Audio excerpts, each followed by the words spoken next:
bonjour ou bonsoir, selon l'heure à laquelle vous nous regardez.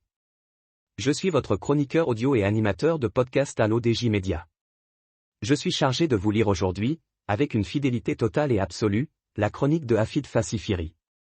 Nous vibrons au rythme de nos lions de l'Atlas qui, après une demi-finale d'anthologie, voient enfin les planètes s'aligner. Le titre de cette analyse est « Wally fait taire ses détracteurs, les planètes s'alignent pour nos lions ». Après un match presque parfait contre le Nigeria, les planètes s'alignent pour nos lions. Montée en puissance. Après un premier tour poussif et assez laborieux, nos lions s'étaient rassurés face au Cameroun en quart de finale et puis sont carrément montés en puissance contre le Nigeria. La loterie des tirs au but a fort heureusement souri aux nôtres car honnêtement jamais l'équipe du Maroc n'aurait dû perdre tellement sa maîtrise a été presque parfaite tout au long de cette demi-finale. Oui, vu comment l'équipe du Nigeria a été neutralisée et muselée, une défaite face aux Green Eagles aurait été un flagrant hold-up.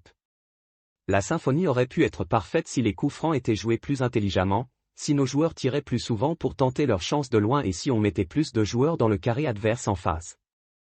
Mais, on ne refait jamais un match et surtout pas avec si, car justement on ne peut pas barricader la défense et le milieu pour étouffer les Nigérians et les priver de ballon et en même temps, se projeter en surnombre vers le but adverse.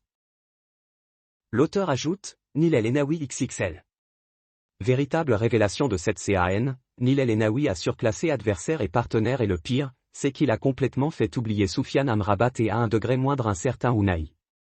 C'est désormais une valeur sûre de l'équipe du Maroc et nul doute que vu son volume de jeu, il va prendre davantage de poids et d'influence dans le jeu des Lions et il devrait très rapidement s'imposer comme le véritable patron de cette équipe, au milieu de terrain au moins. L'auteur affirme que pour lui, maintenant, gardons-nous de tout optimisme qui nous pousserait à ne pas respecter nos adversaires car pour cette finale contre le Sénégal, rien n'est joué d'avance. Oui, bien sûr la coupe doit rester à la maison et le sacre revenir aux Lions de l'Atlas mais une finale se joue sur le terrain. Une finale ne se joue pas, elle se gagne c'est tout. Entre l'envie de trop bien faire et la peur de perdre une finale où l'enjeu dépasse le jeu, on en a vu des équipes se planter devant leur public alors croisons les doigts et souhaitons à Wally Regragui de définitivement faire taire ses détracteurs en gagnant la Coupe d'Afrique la plus corsée et la plus relevée de l'histoire. L'auteur pense que l'on ne s'en rend pas vraiment compte, mais jamais l'équipe du Maroc n'avait été aussi forte. Encore beaucoup plus forte et impressionnante que lors de la Coupe du Monde au Qatar. Mais, pour bien garder les pieds sur terre, figurez-vous que ce choc remporté face au Nigeria, c'est seulement la deuxième demi-finale gagnée par nos Lions dans toute l'histoire du football marocain. Autrement dit, nous n'avons pas été souvent à pareille fête et jamais les conditions ne seront autant réunies que ce dimanche à Rabat.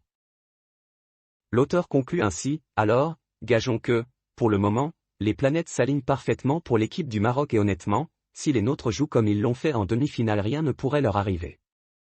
Entre nous, cette CAN n'est qu'une étape puisque dans 5 mois une Coupe du Monde attend nos Lions avec un somptueux choc contre l'équipe du Brésil.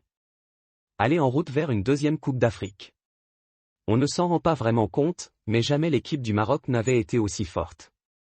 Encore beaucoup plus forte et impressionnante que lors de la Coupe du Monde au Qatar. Je vous remercie d'avoir vibré avec nous à la lecture de cette chronique. J'ai mis un point d'honneur à respecter, à la lettre et au mot près, l'intégralité des propos de Hafid Fassifiri pour vous en livrer la ferveur originale. C'est cette rigueur et cette passion pour l'excellence sportive qui font l'ADN de notre rédaction.